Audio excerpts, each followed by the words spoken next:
তাইলে এখানে মূল কথা হচ্ছে এই যে ব্যয় সংক্রান্ত, এখানে আছে তোমার বেতন, যেই কোনো ধরনের ব্যয় এই সিস্টেমে হবে, শুধু চলতি বছর, বিগত বছর, পরবর্তী বছর, আবার বিগত বছরের অগ্রিম অগ্রিম অগ্রিম, বকেয়া বকেয়া, বকেয়াও দুই ধরনের আছে। কয় ধরনের আছে? দুই ধরনের। একটা হচ্ছে চলতি বছরের বকেয়া, আর একটা হচ্ছে বিগত বছরের বকেয়া। বিগত বছর যেটা বকেয়া থেকে গেছে, তাইলে চলতি বছরের বকেয়া যেটা, এটা চলতি বছরের খরচ। কি বছরের এটা? চলতি বছরে চলতি বছরের। বিগত বছরের বকেয়া যেটা, সেটা তো বিগত, চলতি বছরের না, বিগত বছরের খরচ। চলতি বছরের খরচ এটা, ঠিক আছে? আর এটা হচ্ছে বিগত বছরের খরচ, বিগত বছরের খরচ।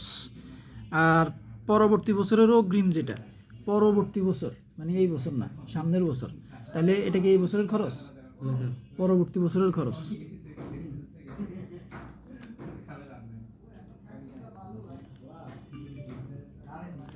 তারপর হচ্ছে বিগত বছরের অগ্রিম। কোন বছরের অগ্রিম এটা? বিগত বছরে। আচ্ছা, আগের বছর অগ্রিম দিছে, তাহলে আগের বছর অগ্রিম হইলে এটা এই বছরে হিসাব পড়বে না এটা? যেরকম তোমার পরবর্তী বছরের অগ্রিম এই বছর দিছে, পরবর্তী বছরে পড়ছে, তাহলে বিগত বছরে এরকম একটা অগ্রিম হয়েছে যেটা এই বছরে পড়তেছে। এটা কি বুঝছো নি? এটা বুঝতে পারছি। আসলে বুঝো না। না স্যার, আগের বছরের অগ্রিম দিছি। মানে গত বছর এটা অগ্রিম হিসেবে তুমি দিছো, যেটা এই বছরে কাউন্ট হবে। এখন এই বছর চলে আসছে, এই বছর চলে আসলে ওই বিগত বছরে যে অগ্রিমটা ছিল সেটা এই বছরের মধ্যে পড়বে না? তাহলে এটা এই বছরের খরচ। বিগত বছরের অগ্রিম আর এই বছরের নগদ স্যার। হ্যাঁ হ্যাঁ, তাহলে এটা চলতি বছরের খরচ। এবার তুমি একটা জিনিস বুঝো, এখানে চলতি বছর, চলতি বছর, শুধু চলতি বছরের গুলাই শুধু যোগ হবে, দেখছো? জানি যেটা সংশ্লিষ্ট বছরের সাথে সরাসরি সম্পর্কিত ওই বছরের, ওইটাই যোগ হয়। আর যেটা তোমার অন্য বছরের, কোন বছরের? অন্য বছরের। আর যেটা অন্য বছরের সেটা কি হয়? বিয়োগ হয়। সেটা কি হয়? বিয়োগ হয়। এবার তুমি একটা জিনিস খেয়াল করো, আমরা যখন ইয়া বের করি, এই যে তোমার প্রারম্ভিক মূলধন তহবিল, কি তহবিল? প্রারম্ভিক মূলধন তহবিল, এটা বুঝতে হবে। প্রারম্ভিক মূলধন তহবিল, প্রারম্ভিক মূলধন তহবিল আমরা নির্ণয় করি। সেখানে আমাদের মূল সূত্র হচ্ছে প্রারম্ভিক মোট সম্পদ। কি? প্রারম্ভিক মোট সম্পদ বিয়োগ প্রারম্ভিক মোট দায়। এটুকু কি বুঝছো? জি স্যার। এখন তুমি খেয়াল করো তো, স্যারে এইখানে যে এরকম তোমার আয় সংক্রান্ত যে সমন্বয়গুলা, চাঁদা, এখানেও সেম কাহিনী। চলতি বছরের বকেয়া, এটা কি চলতি বছরের আয় না অন্য কোনো বছরের আয়? এটা কোনটা স্যার? যে চলতি বছরের বকেয়া। চলতি বছরের, চলতি বছরের আয়, এই জন্য এটা যোগ হয়েছে। বিগত বছরের বকেয়া, এটা কি এই বছরের আয় না বিগত বছরের আয়? আগের বছরের আয় ছিল এটা, আগের বছরের আয়, বছরের বা পূর্ব বছরের, পূর্ববর্তী বছরের আয়। তারপরে পরবর্তী বছরের অগ্রিম, সামনের বছর। তাইলে এটা পরবর্তী বছর, কোন বছর? পরবর্তী বছরের আয়। এগুলো নোট করে পরিষ্কার করে। তারপর আরেকটা হচ্ছে কি বিগত বছরের অগ্রিম। কোন বছরের অগ্রিম? বিগত বছরের অগ্রিম। ওই যে সেম কাহিনী, আগের বছরের অগ্রিম হিসেবে দিছে এটারে, যেটা আসলে এই বছরের হবে। জি স্যার। তাহলে এটা চলতি বছরের আয়। কোন বছরের আয়? চলতি বছরের আয়। চলতি বছরের আয়। Concept clear? তাহলে চলতি বছর যেগুলো ওইগুলোই যোগ হয়, ওইগুলোই কি হয়? যোগ হয়। আর বিগত যেগুলো এই বছরের না, এই বছরের আয় না বা এই বছরের ব্যয় না, ওইগুলো হবে বিয়োগ, বাদ দিতে হবে। কারণ আমরা আয় ব্যয় বিবরণীর মধ্যে আমরা শুধু চলতি বছরের জিনিসগুলোকেই আমরা অন্তর্ভুক্ত করি, যেগুলো এই বছরের সাথে সংশ্লিষ্ট না হয়ে তার পরের বছর বা তার আগের বছরের সাথে সংশ্লিষ্ট, ওইগুলো আমরা বিয়োগ করে দিই। Concept clear? ওকে, এবার আসো, তোমার আমি এই সংক্রান্ত সব ঝামেলা শেষ করে দিতেছি মূলত। এবার আসো, এইখানে কিছু আলাদা করে দিছে। কি করে দিছে? এখানে আলাদা করে দিছে। আলাদার মধ্যে এখানে কি করছে, এখানে একবারে দেখা যেত, আমরা এখানে ফোকাস দেওয়ার দরকার নেই, আমরা এইটা নিয়ে আসবো। 14 সাল বাবদ আসছে আমার 21,100 টাকা। কত আসছে? 21,100 টাকা আসছে। 13 সালে বাবদ আইছে আমার 400 টাকা, মানে সেপারেট করে দিছে। জি স্যার। ঠিক আছে। 15 সাল আমরা যেহেতু 14 সালের অঙ্ক করতেছি, কত সালের অঙ্ক করতেছি? 14 সালের অঙ্ক করতেছি, তাইলে এটা হচ্ছে আমাদের চলতি বছর। কোন বছর? চলতি বছর এটা। আর তাইলে পরবর্তী বছরটা হবে আমাদের অগ্রিম। কি? অগ্রিম। আর এটা হচ্ছে বিগত বছর। কি বছর এটা? বিগত বছর। তাইলে এটাই আমার এই বছরের আয়। তো এইরকম ক্ষেত্রে কনসেপ্ট তো ক্লিয়ার? এরকম ক্ষেত্রে জি স্যার। ক্লিয়ার। এখন অনেক সময় রানিং বছর বা চলতি বছরের আয়টা আমার নির্ণয় করতে হয় স্পেশালি করে মেম্বার সংখ্যা হিসাবে। যেমন তুমি একটা ক্লাব দিছো, ক্লাবের মধ্যে মেম্বার হয়েছে তোমার 50 জন, একজন 100 টাকা করে চাঁদা দেয়, তাহলে তোমার চাঁদা হবে কত টাকা? 5,000 টাকা বছরে। কিন্তু তুমি পাইছো কত টাকা? ধরো 4,000 টাকা পাইছো। কত টাকা পাইছো? 4,000 টাকা পাইছো। তো তোমার এইখানে নির্ণয় করতে হবে যে এই বছরের বাবদ আমি আসলে কত টাকা পাইছি। এই যে 4,000 যে আমি পাইছি, 4,000-এর মধ্যে তো আমার বিগত বছরেরও থাকতে পারে, অগ্রিম বছরের টাকাও থাকতে পারে। তো ওইগুলা বাদ দিয়া লাস্ট এই বছরের টাকাটা তোমার বাহির করতে হইব। এই বছরে আমি কত টাকা পাইছি, যেমন ধরো টোটাল এই বছর আমার চাঁদা বাবদ আসার কথা ছিল 5,000 টাকা, যেহেতু 50 জন সদস্য 100 টাকা করে দেয়। কথাটা একটু একে করার মাধ্যমে বুঝে তোমারে এখানে করে দেখো, মোট সদস্য কি? মোট সদস্য 50 জন। একজনে 100 করে চাঁদা দেয়। কত করে? 100 করে চাঁদা দেয়। 100 করে চাঁদা দেয়। চাঁদা দেয়। তাইলে চলতি বছরের চাঁদা বাবদ আয় কত হবে? চলতি বছরের চাঁদা আয় হবে 50 টাকা। 50 জন গুণন 100 টাকা। 50,000 না, 5,000 হবে। আচ্ছা, 5,000। কত টাকা? 5,000 টাকা। এখন এটা তো আমার নর্মালি আয় এটা নাকি, কিন্তু সবাই তো ক্যাশ তো নাও আসতে পারে সব না। কিন্তু আমার এই আমার অঙ্কতে তো এই যে অঙ্কতে ডাইরেক্ট দিয়ে দিয়েছে না, ধরো এই অঙ্কটাতেই দেখো সমস্যা 25, এখানে দেখো চাঁদা 40,000 টাকা। এখন এখানে বিগত বছরের থাকতে পারে, অগ্রিম বছরের থাকতে পারে, এগুলো তো কিছু বলা নাই, সব একত্রে দিয়ে দিছে। এই জন্য আমার এখান থেকে প্লাস মাইনাস করে বাইর করতে হবে। ধরো আমি পাইছি কত চাঁদা, ধরো এইভাবে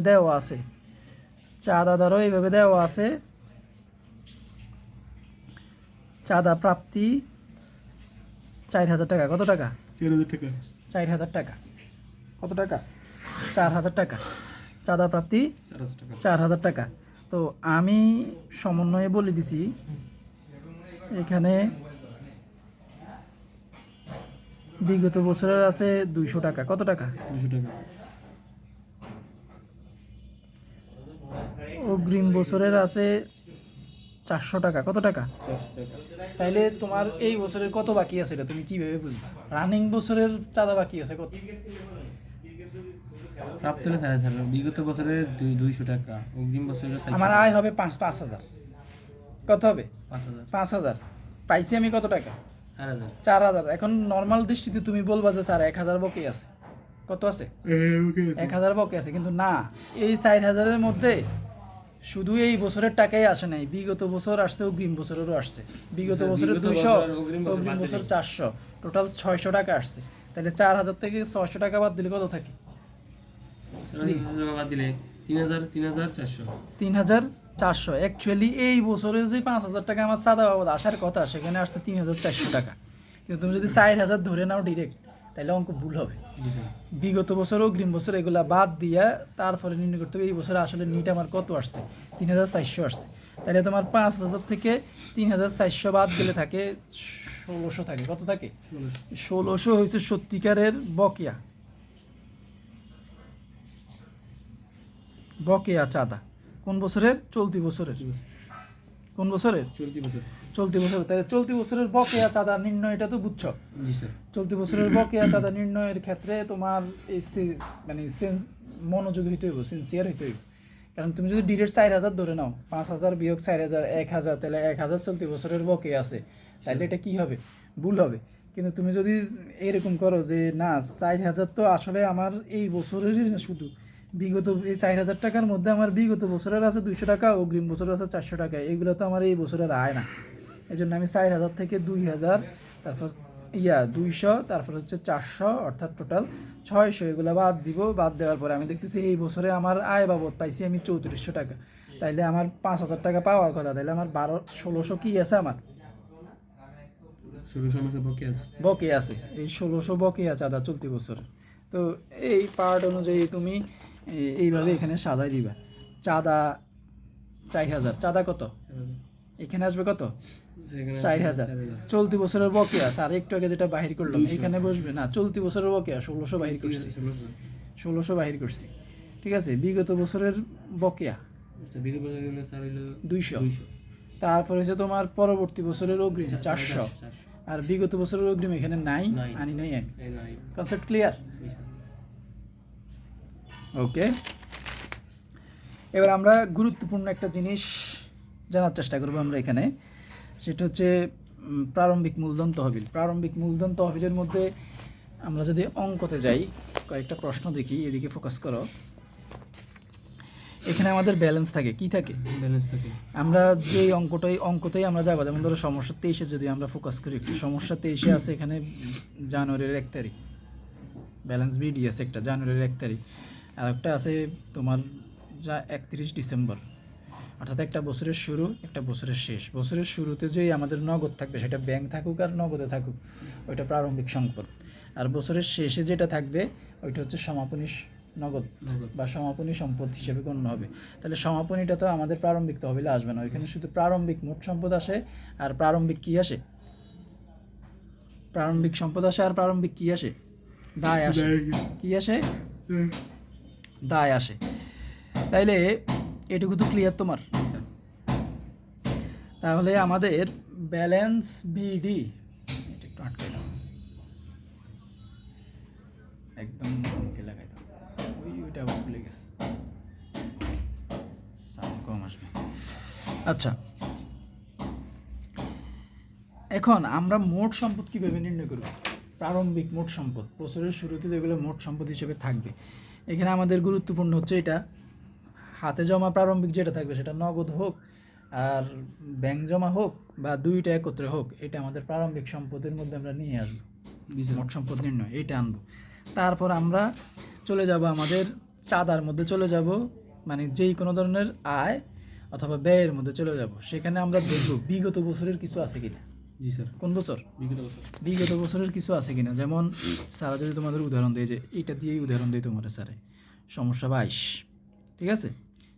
কোন পৃষ্ঠা হয়েছে 133, সমস্যা 22। এখানে কি লেখা আছে? এখানে লেখা আছে বিগত বছর একটা আছে কিনা?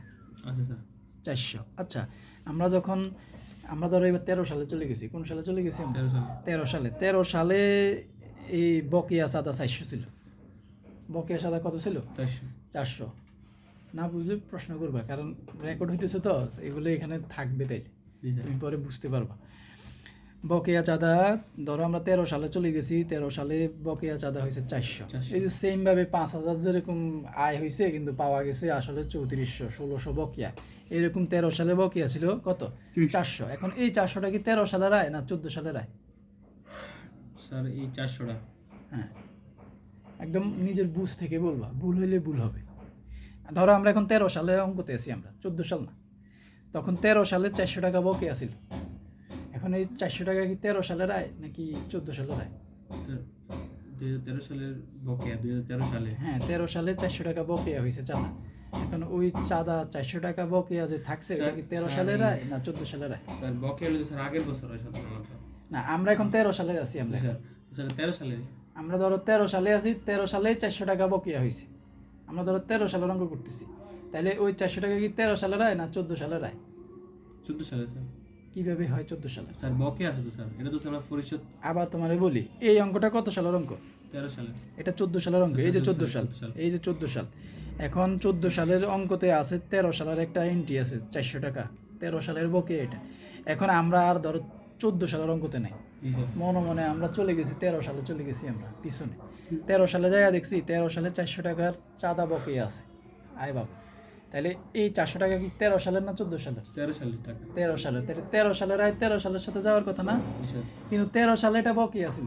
বকেয়া ছিল, আমরা 14 সালে পরিশোধ করব। পরে 14 সালে যখন চলে আসছে, ওই 13 সালে যে সদস্য চাঁদাটা দেয় নাই 400 টাকা, এই সদস্য 14 সালে তার 14 সালের চাঁদাও দিছে, 13 সালের বকেয়াটাও দিয়ে দিছে। জি স্যার 13 সালের বকেয়া দিলেও 14 সালে দিছে এটা, কিন্তু এটা কি 14 সালের আয় হিসেবে গণ্য হবে না 13 সালের আয় হিসেবে গণ্য হবে? এটা স্যার এবছর মানে স্যার আয় গণ এবছর 13 সালের, কিন্তু পাইছি 14 পরিশোধ এবছর 14 সালে। পাইছি 14 সালে, জি স্যার কিন্তু আয় গণ্য হবে কত সালের? 13 সালের। 13 সালের। যেহেতু এটা 13 সালের আয়, এই জন্য এটা আমরা বিয়োগ দিই।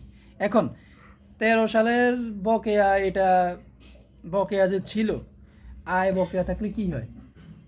আয়ের টাকা, সম্পদ না দায়? স্যার আয়ের টাকা, আয় বকেয়া, আয় হলো স্যার দায়, বকেয়া হলে দায় হয়। আয়ের টাকা, তোমার প্রাপ্য টাকা, আমার পক্ষে যদি বকেয়া তো সম্পদ সম্পদ হবে। তাহলে বিগত বছর যে এক সদস্য টাকা দেয় নাই, বকেয়া রাখছে, ওইটা সম্পদ না? জি স্যার তো ওইটা এই বছরে আইসাও বছরের শুরুতে ছিল না, 14 সালের শুরুতে ছিল না, তাহলে এটা প্রারম্ভিক সম্পদ ধরা যায় কিনা এটা? যাই স্যার এই জন্য এই প্রথমে বিগত বছরের যে সালের অঙ্ক করতেছি, তার আগের বছরের কোনো বকেয়া আয় থাকলে ওইটা প্রারম্ভিক সম্পদ হিসেবে ধরে ওই যে এইখানে নিয়ে আসবা। এই প্রারম্ভিক মোট সম্পদ নির্ণয়, প্রারম্ভিক মোট সম্পদ নির্ণয়ের মধ্যে নিয়ে আসবা। কোথায় নিয়ে আসবা? আমি বলছি বুঝি প্রারম্ভিক সম্পদ। এখন প্রারম্ভিক সম্পদে কি কি আছে আমি বলছি। তোমার নগদ বা ব্যাংক তহবিল। কোন কি তহবিল? ব্যাংক তহবিল। কিন্তু সেটা কি হবে? প্রারম্ভিক। কি হবে? প্রারম্ভিক। প্রারম্ভিক মানে ওই যে বছরের শুরুতে থাকে এই কর্নারে, এই যে যেমন প্রারম্ভিক হাতে নগদ, তারপরে এই যে এই অঙ্ক দেখা যায় যে উদ্ধৃত্ত, তারপরে যে এই অঙ্কতে দেখা যায় উদ্ধৃত্ত, এগুলো প্রারম্ভিক। ক্লিয়ার? আর হচ্ছে কি বলছি, বিগত বছরের বকেয়া আয়। কি বলছি? বিগত বছর বকেয়া, বিগত বছরের বকেয়া মাত্রে বুঝাইলাম যে ওই যে 13 সালের চাঁদা দিয়ে যেটা বুঝাইলাম, এই যে এটাই হচ্ছে তোমার বিগত বছরের বকেয়া। বকেয়া আয় 400 টাকা। এটাও তোমার প্রারম্ভিক সম্পদ হিসেবে গণ্য হয়, যেহেতু এটা আগের বছর এই বছর পর্যন্ত আসছে, তাহলে বছরের শুরুতেও এটা সম্পদ হিসেবে ছিল। ঠিক সেম ভাবে আয় যেরকম বকেয়া থাকতে পারে আগের সালের, সেম ভাবে ব্যয় বকেয়া থাকতে পারে না? থাকতে পারে কিনা? ব্যয় বকেয়া থাকতে পারে। ব্যয় বকেয়া থাকলে কি করবা বলো? ব্যয় বকেয়া থাকলে কি করবা? ব্যয় বকেয়া থাকলে ধরো গত বছর ব্যয় হয়েছে বেতন, ধরো তুমি এক জায়গাতে চাকরি করো, আমার কোম্পানি, তুমি গত বছর তুমি করছিলা, তোমার 2 লাখ টাকা বেতন, এর মধ্যে আমি তোমার 1,90,000 দিছি, 10,000 টাকা বেতন থেকে গেছে তোমার। এখন ব্যয়টা কি গত বছরের না এই বছরের? 2 লাখ টাকা আমার বেতন। হ্যাঁ, গত বছরের বেতন এটা 2 লাখ, তোমার আমি 1,90,000 পে করছি, 10,000 গত বছর থেকে গেছে। ওই 10,000 কি গত বছরের ব্যয় না এই বছরের ব্যয়? গত বছরের ব্যয়। তো গত বছরের ব্যয় এটা আমি ব্যালেন্স শিটে এটা দায় হিসেবে দেখাবো না আমার কোম্পানি, তুমি পাইবে আমার থেকে। তাইলে এই দায়টা পরের বছরের শুরুতেও জায়গা দায় হিসেবে থাকে না, বকেয়া বেতন। ঠিক যেই কোনো বকেয়া খরচ যেটা আগের বছরের থেকে গেছে, বকেয়া থেকে গেছে কোনো খরচ, এটা পরের বছরের অঙ্ক শুরুতে যাই এটা প্রারম্ভিক দায় হিসেবে গণ্য হয়। কথা কি বুঝছো না বুঝো নাই? আসলে বুঝছো নি? দেখো কিন্তু না বুঝতে বলবা, তাহলে মানে তোমার যত খুঁটিনাটি আছে সব এখন বলে ফেলো, সুযোগ যাইতেছে তোমার এখন। এই যে দেখো, ও এটা চাঁদা, বেতন নিয়ে তোমার একটা করাইছি আমি, এরকম বেতন বকে আছে এরকম।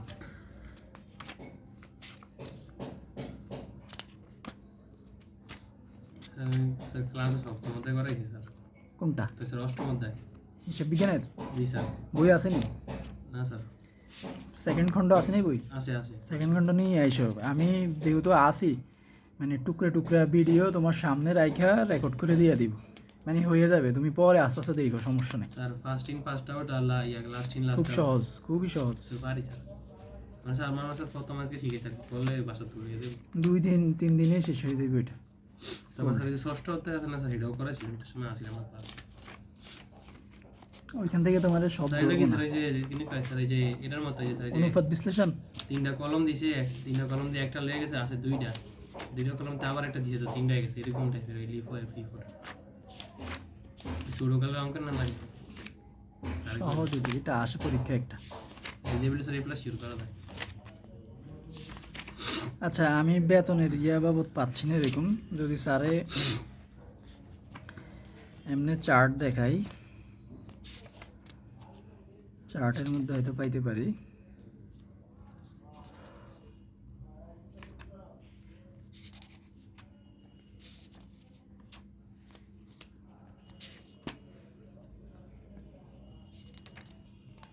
স্যার আমার লগে যে একজন থাকতে হয় কি দিকে গেছে জানি না তো স্যারে। আমার সাথে একজন আছিল পাঁচতলায় না ও চলে গেছে মনে হয়, হয়তো ফাইভটা এই স্যার দিল্লি নেই তো এখানে মনে হয় থাকে না, থাকে না মনে হয় থাকে না। ওইখানে সব আর্টসের ছেলে, এখন হয়তো আসছি আর্টসেই।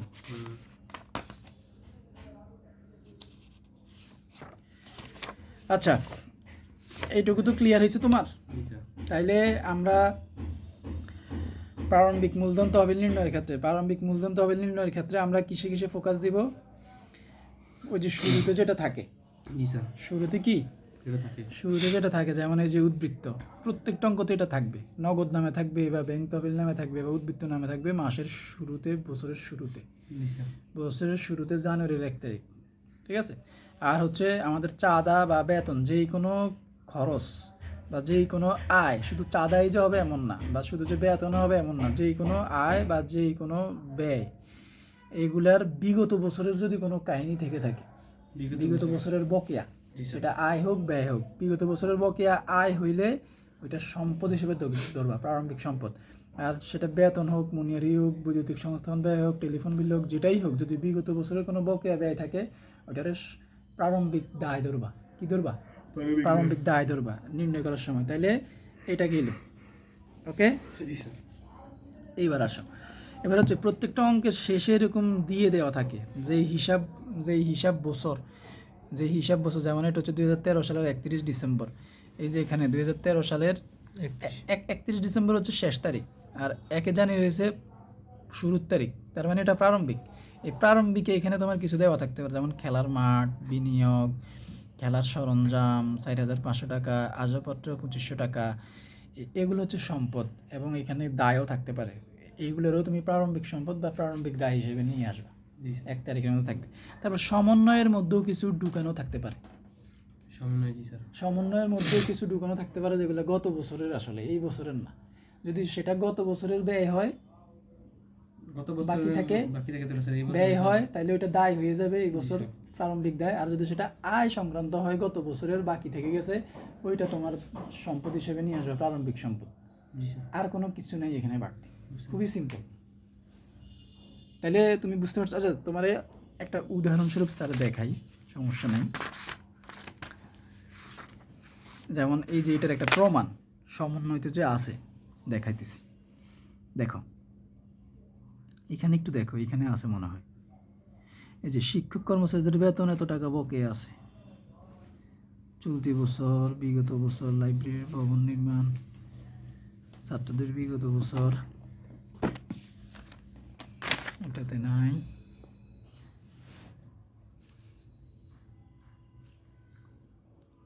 এটাতে দেখো,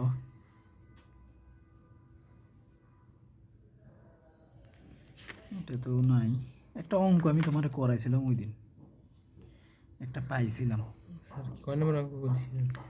ছাত্রদের বিগত বছরের বকেয়া বেতন 5,000 টাকা আদায় হয়েছে, কিন্তু চলতি বছরের বেতন বকেয়া আছে, দেখছো স্যার 22 নম্বর দেন। হ্যাঁ, এটা শিক্ষকদের কর্মচারীদের বেতন এত টাকা বকেয়া আছে, এই যে বেতন বকেয়া আছে এই বছরের, তাহলে এটা যোগ হবে চলতি বছরের বকেয়া, এটাতে নাই। স্যার এটা 22 নম্বর অঙ্ক করতে দিয়েছিলেন আপনি? 22 নিয়ে গেছিলাম। 22-24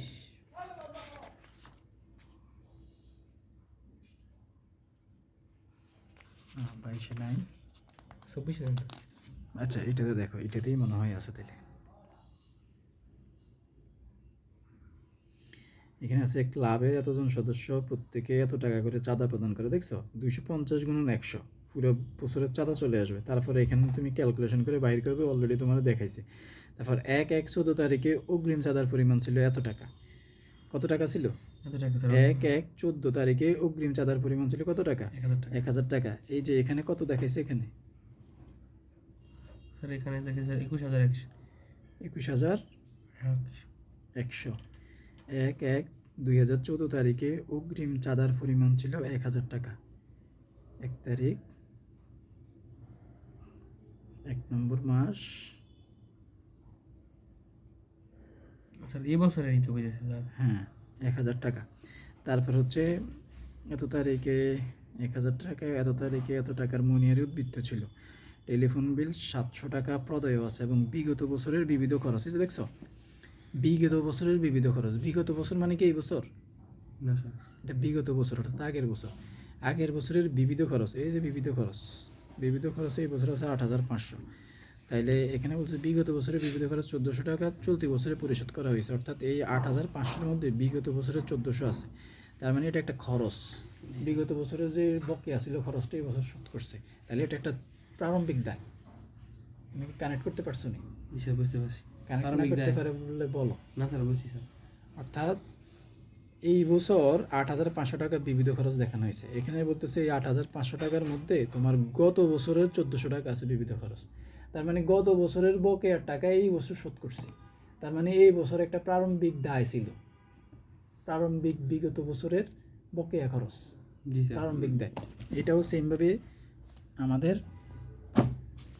এখানে চলে আসবে। ক্লিয়ার? এটা তো হচ্ছে প্রারম্ভিক সম্পদ নির্ণয়, তো তুমি প্রারম্ভিক মোট দায় নির্ণয়ের মধ্যে এটা নিয়ে আসবা। ক্লিয়ার? জি স্যার। মোটামুটি আলোচনা হয়ে গেছে।